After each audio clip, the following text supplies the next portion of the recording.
எப்போதும் குடிமகன்கள் உற்சாகமாக வட்டமடித்துக் கொண்டிருக்கும் டாஸ்மாக் கடை அன்று காவல்துறையினரின் முழு கட்டுப்பாட்டிற்குள் இருந்தது.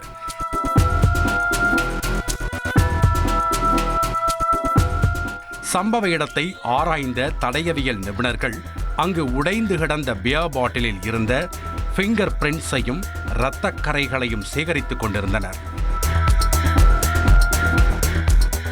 முன்தினம் இரவு இந்த மணமகள் மதுபான பாரில் ஒரு படுபயங்கர கொலை நடந்திருக்கிறது. நண்பனோடு மது அருந்துவதற்காக வந்த இளைஞரை 3 நபர்கள் கையில் கிடைத்த பொருள் அனைத்தையும் ஆயுதமாக பயன்படுத்தி கொலைவெறி தீர தாக்கி மிக கொடூரமாக கொலை செய்துள்ளனர். என்ன நடந்தது என்பதை எளிமையாக புரிந்து கொள்ள இந்த திரைப்படத்தின் காட்சியும் ஓரளவு உதவுவதாக அமைந்தது. பெரும்பாலும் மதுபான விடுதியில் இந்த கேரக்டரை போல சிலர் ஓசி சரக்கிற்காகவும் சைடிஸ்காகவும் நலன் விசாரிப்பது போல அடி போடுவது வாடிக்கையான ஒன்றுதான். ஆனால் நாம் திரையில் பார்த்து நகைச்சுவை கடந்து சென்ற இந்த சிச்சுவேஷன் நிஜத்தில் நடக்கும் போது அது சில சமயங்களில் இது போன்ற கொலையில் கூட முடியலாம் என்பதை அப்பட்டமாக்கியிருக்கிறது இந்த சம்பவம்.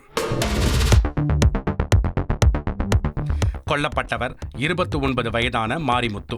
தென்காசி மாவட்டம் கடையம் அருகே உள்ள அடைச்சாணி கிராமத்தைச் சேர்ந்தவர். தனியார் நிதி நிறுவனத்தில் வேலை பார்த்து வந்த மாரிமுத்து அவரின் சொந்த ஊரில் மனைவி மற்றும் குடும்பத்தினரோடு சந்தோஷமாக வாழ்ந்து வந்திருக்கிறார். இந்நிலையில் சென்ற செவ்வாய்க்கிழமை மாலை பணி முடிந்து வீட்டிற்கு திரும்பிய மாரிமுத்து அவரின் நண்பருடன் துப்பாக்குடி டாஸ்மாக் பாருக்கு மது அருந்த சென்றிருக்கிறார். அங்குதான் யாருமே எதிர்பாராத இந்த படு பயங்கரம் நடந்திருக்கிறது. நண்பரோடு மது அருந்திக் கொண்டிருந்த போது அதே டாஸ்மாக் கடையில் உள்ளூரைச் சேர்ந்த பட்டுசாமி, வேல்முருகன் மற்றும் ராஜபாண்டி ஆகிய மூவரும் ஒன்றாக மது அருந்தி உள்ளனர். அப்போது மாரிமுத்துவிடம் ஒரு பாக்கெட் சிகரெட் இருப்பதை பார்த்த மூவரும் உள்ளூர்காரன் என்கிற உரிமையோடு மாரிமுத்துவிடம் சென்று ஓசியில் சிகரெட் வேண்டுமென கேட்டிருக்கிறார்கள். ஆனால் இதனை விசித்திரமாக பார்த்த மாரிமுத்து மதுபோதையில் வேறு இருந்ததால் ஓசி சிகரெட் கேட்டவர்களை கொச்சையாக பேசியதாக கூறப்படுகிறது. இதனால் வெகுண்டெழுந்த 3 பேரும் மாரிமுத்துவிடம் கடுமையான வாக்குவாதத்தில் ஈடுபட்டிருக்கிறார்கள். ஒரு கட்டத்தில் வாய்ச்சண்டை முற்றி கைச்சண்டையாக மாறியிருக்கிறது.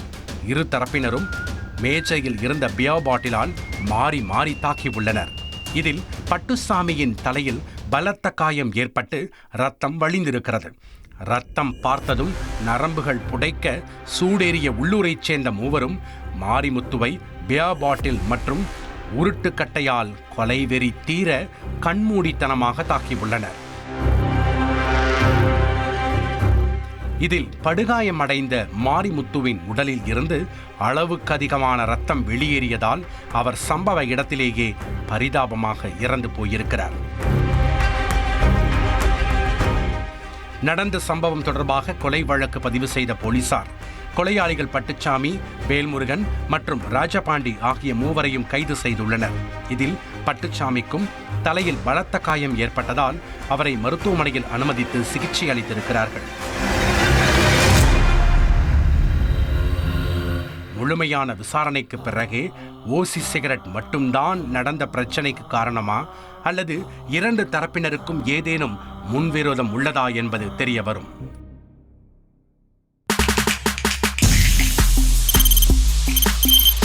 தவிர்க்க முடியாத தம்ப்நெயில்ஸ், கலக்கலான கண்டென்ட்ஸ், சினிமாவும் சீரியஸ் பிரச்சனைகளும், சும்மாவே ராம் சரண் தளபதி விஜய் எப்படா பெரிய கலகலப்பும் கைகலப்பும்.